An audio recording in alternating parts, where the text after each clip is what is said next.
If you've got your Bibles, go to 1 John chapter 3. We're going to continue our series called Real Faith. If you do not have a Bible, there should be one in the pew rack in front of you. You go to page 1032, and you will find right where you need to be, 1 John chapter 3. And if you're not used to navigating the Bible, when you get to that page, you'll see two columns. I think it's on the left-hand side of the pew Bible. Two columns, you'll see big numbers like large font. That's the chapter number. And then if you look in between the sentences, you'll see little numbers. Those are verses, and sort of kind of like an address. You're trying to find your way through the Bible. The chapters and verses do help us. I grew up in Hong Kong, China, and in Hong Kong, especially when I was growing up there, you really have to have a discerning eye for what's real and what is fake or counterfeit. I could take you to a street market and you could see shirts, brand name shirts, or watches, brand name watches that were very good copies of the original. And I could hook you up with that. And in a lot of cases, no one would know that wasn't a Ralph Lauren shirt or that wasn't a Rolex watch that you were wearing. And when you're shopping in Hong Kong, you kind of have to maintain that discerning eye, because you could spend a lot of money on something that is just a copy. It's not the real deal. It's important that we have a discerning eye. Sometimes we can have embarrassing moments when our eye doesn't really capture what the reality of a situation is. Going to a friend's house for dinner. Got invited over. I was just driving up their driveway. I was impressed by their impeccable landscaping and their green lawns without a single weed in them. I get in the house and I ask him, man, what are you doing to your lawn? I'm an aspiring landscaper. What product are you putting on? I'm just throwing all these ideas. And he's kind of chuckling. Oh, yeah, use that. And it wasn't until I walk out in the backyard and step on the grass do I realize it's all fake grass. There's not a real blade of grass on his entire property. It's like, oh man, it's a little bit embarrassing. So, it's helpful to have a discerning eye to discern what is real and what is counterfeit or fake. And so I'm just going to help us grow in that area today. Give you a little test. Going to start you out easy. Going to put some pictures on the screen. One's going to be real, one's going to be fake, and see if you can pick out which one's the counterfeit, which one's the authentic. We'll start you out easy. Here's an Izod Lacoste, a brand, trademark, the little alligator there, crocodile. Is that real, or is this the real trademark? Told you I'd start you off a little easy here. So, okay, now you're into it. Okay, here's a $10 bill. Is this a real $10 bill, or is this a real $10 bill? Now, the one on the left is the counterfeit, because what gives it away is that little stripe there. You ever kind of given someone a bill at the grocery store, and they take a pen out and they mark it? That pen actually causes the starch in paper to rise up, and the starch is not there in real bills. And so if it actually shows color, it's counterfeit. So the one on the left is a counterfeit. The one on the right is the real. Here's a pair of Rolex watches. Which one's the real one? That's a pretty decent copy. The one on the left is the fake one. The one on the right is the real one. Now this next one's going to take a real discerning eye. Here we go. Is that the real Brian Condello, or is that the real Brian Condello? It's a toss-up, and now I know you cannot unsee that, so take that off the screen, please. We're in this series, Real Faith, and we called it Real Faith because John, a disciple of Jesus, John, he was a disciple of John the Baptist, and John the Baptist sort of passes him off to Jesus. Behold, the Lamb of God takes the sin of the world away. And so John goes after Jesus, and John is a disciple of Jesus, and he eventually becomes an apostle of Jesus. And in 1 John chapter 1, verse 1, he says, we saw with our own eyes. We touched with our hands this living Christ. And he heard, and he saw, he had shared meals with Jesus. He heard Jesus teach. He saw the miracles. So he's an eyewitness, and he is laying out what real faith looks like. And as we get to chapter 3, I'm going to read a portion of the chapter.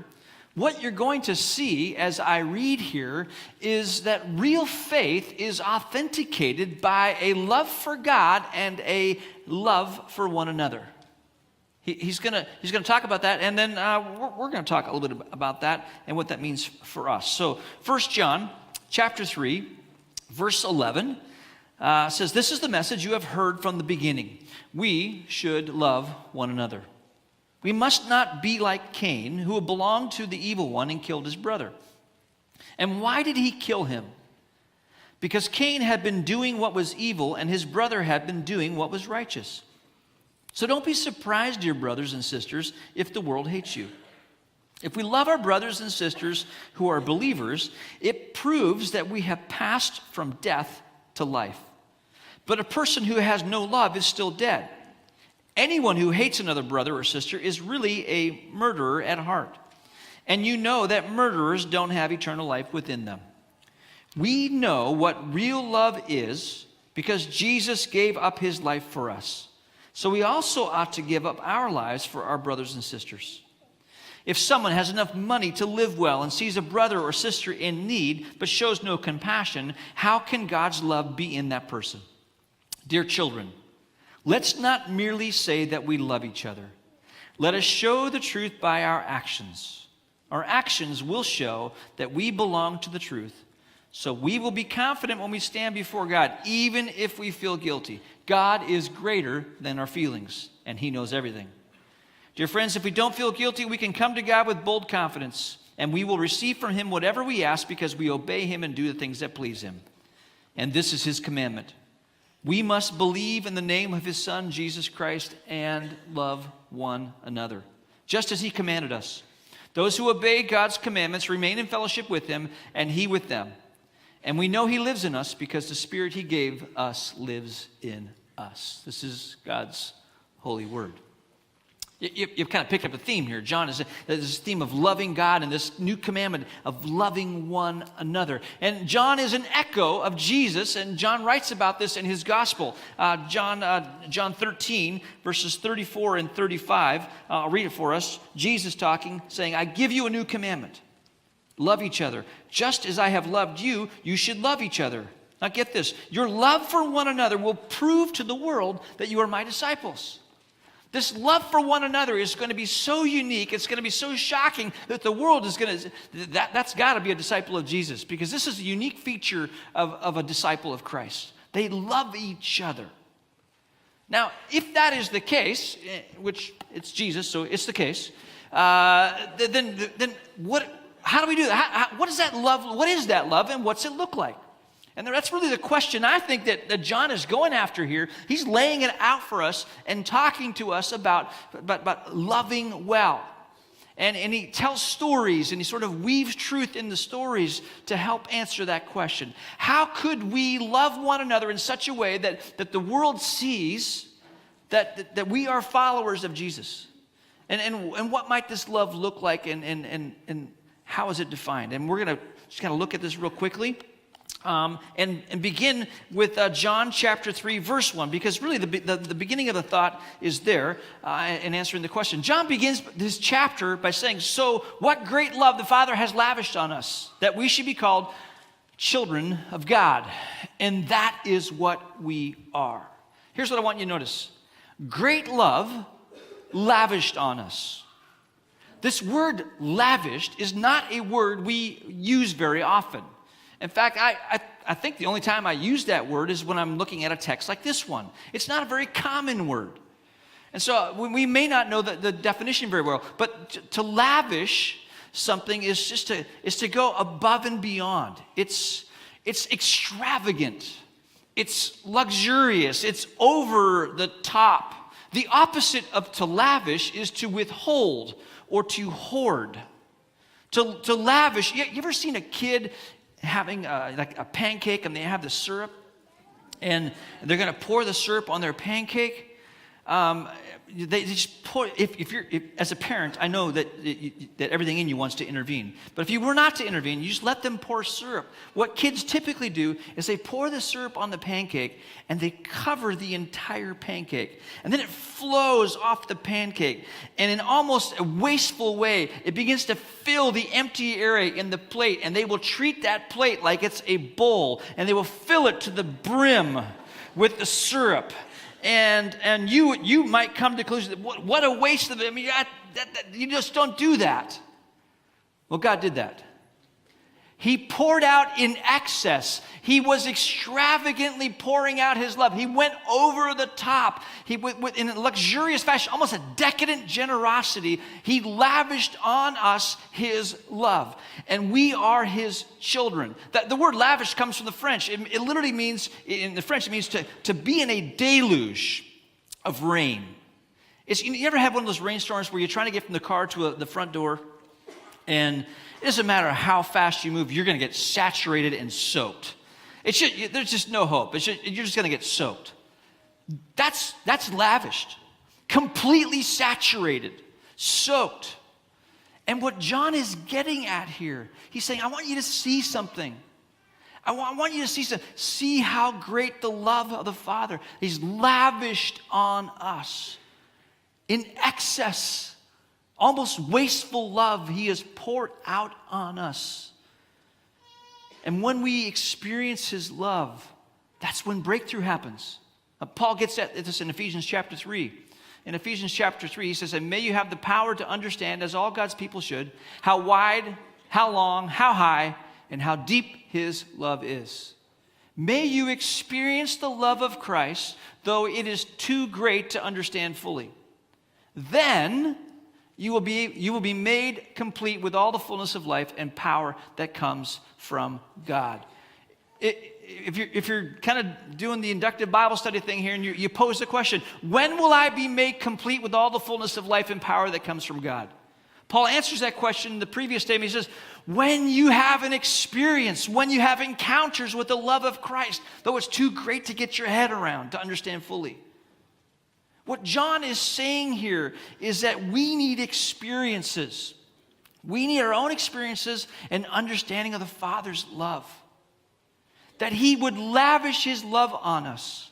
That he would in excess soak us and saturate us with his heart, his daddy heart for you.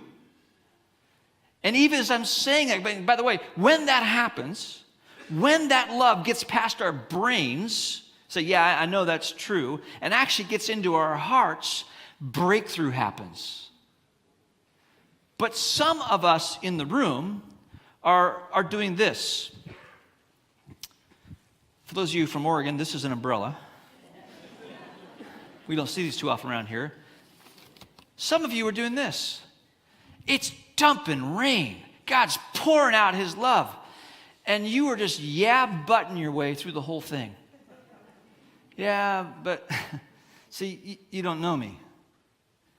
Yeah, but you don't know I'm on my second marriage, my fourth marriage. Yeah, but you don't know about the addiction. Yeah, but you don't know about my record.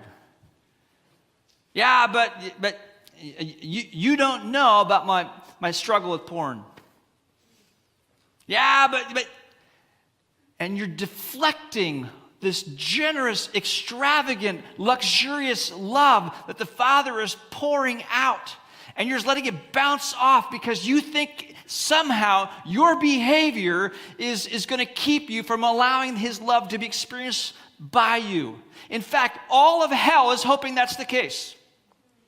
Because what hell fears most is followers of Jesus Christ putting down their umbrellas and receiving the Father's love and having that breakthrough, experiencing the great love of the Father and experiencing the fullness of life that everyone else is chasing with purchases and travel and experiences and food, and they're trying to fill their life, and all of that they're deflecting, and all of hell is afraid that you and I might experience his love.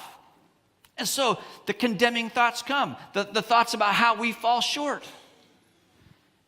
And like good Oregonians, we need to get rid of our umbrellas and receive the Father's love. Because you can't give what you haven't received. Friends, you will struggle to love one another well, as Jesus has invited us to do, until you first allow his love to get past your defenses and your buts, and let him pour out the pancake syrup in excess. And it'll feel wrong. It'll feel over the top, too extravagant, hard to believe. And when you understand that it is hard to believe, when you understand that he sees you and values you and calls you his kid, it's mind-blowing. And this wonder erupts from you. And sometimes it's this emotion that overtakes you. Stop fighting it and just receive. You have a God who loves you, likes you, calls you his son or daughter, and he sees past all the stuff that you and I would hold up as to reasons why he shouldn't love us. And perhaps what we need more than anything is to simply sit in his presence and receive the Father's love. When's the last time you've done that? I'm entering your presence, Father, and I just want to receive. Because that's when breakthrough happens. That's when the fullness of life and power of God is experienced. And we can't give away what we haven't received. That's how we love well. By first receiving the Father's love. John continues in verse 11 of chapter 3. He says, this is the message you have heard from the beginning. We should love one another. We must not be like Cain, who belonged to the evil one and killed his brother. And why did he kill him? Because Cain had been doing what was evil and his brother had been doing what was righteous. So don't be surprised, dear brothers and sisters, if the world hates you. Well, no, okay, where's he going with? I mean, John's like 90. You ever read this epistle and gone, he's kind of like all over the map here. He says some pretty strong things, like he's losing his filter. Where's he going? What? He's right on task here. Here's what he's saying. Resist the urge to commit fratricide. Fratricide is the act of killing your own family. Fratricide in the military it's the accidental shooting of someone on your side. Some of you may remember the name, Pat Tillman. Tillman played football at ASU. Went on to play for the Arizona Cardinals. Post 9/11, this urge within him arose that he needed to just step forward for his country, so he enlisted in the U.S. Army, went to Afghanistan. And the news came out that his life was taken in a firefight. At first it came out that it was with the enemy, then it was discovered. The sad news, that actually it was a case of mistaken identity. That actually it was U.S. forces shooting at one another. And Tillman lost his life in that firefight. Cain and Abel, Cain he's seeing Abel is doing what is righteous and Cain is not, and Cain is filled with jealousy and envy, and he, not accidentally, intentionally takes his brother's life. And what John is getting at here is we got to resist the urge to have our eyes focused on the shortcomings of one another, so much so that we would take pot shots at one another. John says that, don't be surprised that the world hates you because of your righteousness. What he's getting at here is that you are going to call things evil that the world calls good. And you're going to call things good that the world calls evil. And with that will come pressure. And sometimes that outside pressure on the family of God can be intense. And friends, we don't need internal pressure when there's external pressure. We need one another. So we have to, if we're going to love well, if we're going to embrace this commandment that Jesus has given to us that actually proves that we're his disciples, then you know what? When the urge to gossip comes, we need to be silent because we want to build up and not tear down. When the urge comes to write that letter bomb that's going to be delivered via email, that's not going to build up, it's going to tear down. You should resist that urge. It doesn't mean we can't have the hard conversations. It doesn't mean that it's just that we kind of avoid, sweep it all under the rug. No. It simply means that when we speak the truth in love. It's with a gracious spirit. But we must resist the urge to go after each other because we're family. We're people who have received the Father's love. And if we're going to love each other, then we need to resist that urge. So maybe a question that would help us here is just to process. So is there anyone I need to go and apologize to that I've undercut? I've wounded them. I've hurt them. Do we need to have that conversation? We need to resist that urge. Third thing, John gives us here about how to love each other well. We'll pick it up in verse 16. He says, well, we know what real love is because Jesus gave up his life for us. So we also ought to give up our lives for our brothers and sisters. What he's talking about here is, obviously, he's defining love. We know what the example, the model has been given to us of what this love looks like. It's Jesus giving up his life. And if you think about the cross, yeah, that's exactly. That's what he's talking about. But don't discount the whole journey of Christ to the cross, because while he laid down his physical life on the cross for us, which was a selfless act, he was daily living a life that was characterized by a new attitude. This attitude of valuing others more than himself. Paul gets this in Philippians chapter 2. He says, therefore, if any of you have encouragement from being united with Christ, if any comfort from his love, if any common sharing in the Spirit, if any tenderness and compassion, then make my joy complete by being like-minded, having the same love, being one in spirit and of one mind. Do nothing out of selfish ambition or vain conceit.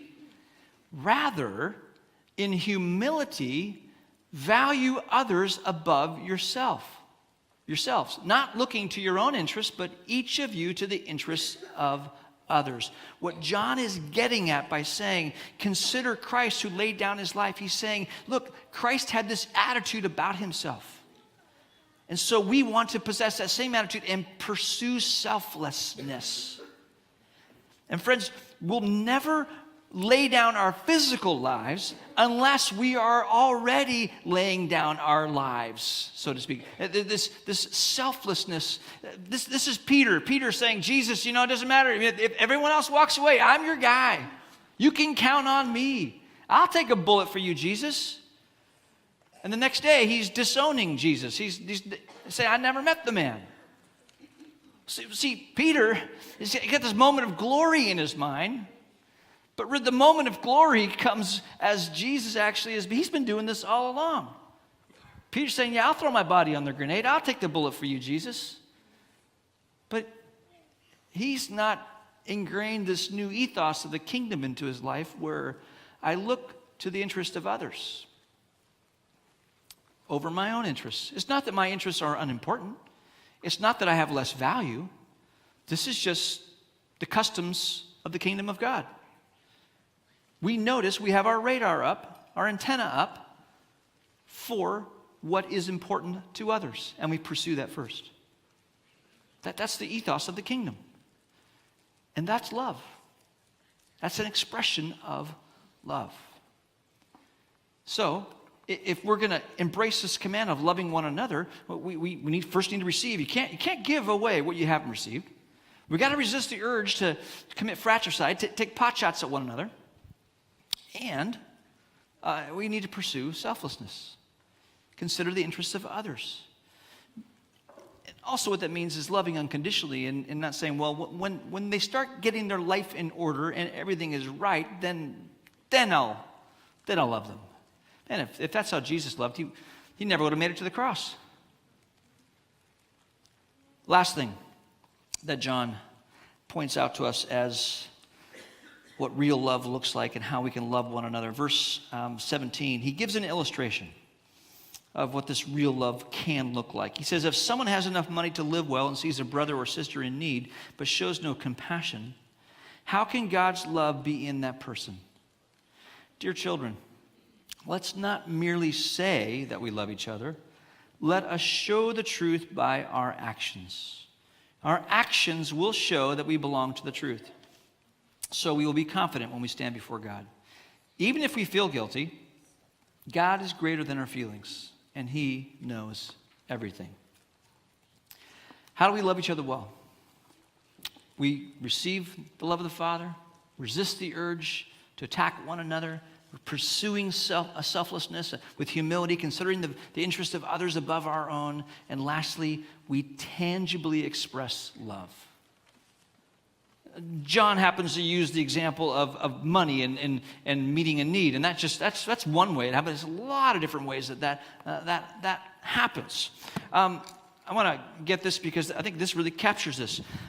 This past month in October, Doug and Anya Holcomb, who lead the way with Salem for Refugees, that they lead this ministry that began here at Salem Alliance and helped start this nonprofit that helps those who are being resettled to Salem find housing and employment. And we've started businesses like Sparrow Furniture, and as they've been doing this, people have been taking notice. Willamette University, I think it's Willamette that has been sponsored what's been called the Salem Peace Lectures now for 29 years. And at the Salem Peace Lectures, they hand out a Peacemaker Award. And they invited Doug and Anya to come because they were nominated. And actually, Doug and Anya, as leaders and representatives of many people who are involved in this ministry, received the Peacemaker Award from the Salem Peace Lectures for Salem for Refugees for their work in resettling people to here in our cities. And so here's what's happening. I don't know if you've heard this before, but we have a vision that our city would be a city at peace with God. And when peace and when love is tangibly expressed, people notice it. They notice it and they start connecting dots that this is good. Now, they may not know of our vision, but friends, think about it. One of our staff, one of our ministries that we're significantly involved with other churches, and also, by the way, people who don't even go to church, that they were recognized and given a Peacemaker Award. Tangible love was expressed and it was recognized. And while we must never compromise on the gospel of Jesus Christ, we must not also compromise on demonstrating the gospel of Jesus Christ. That we not only tell people, but we show people what this love looks like. And this is what John is getting after.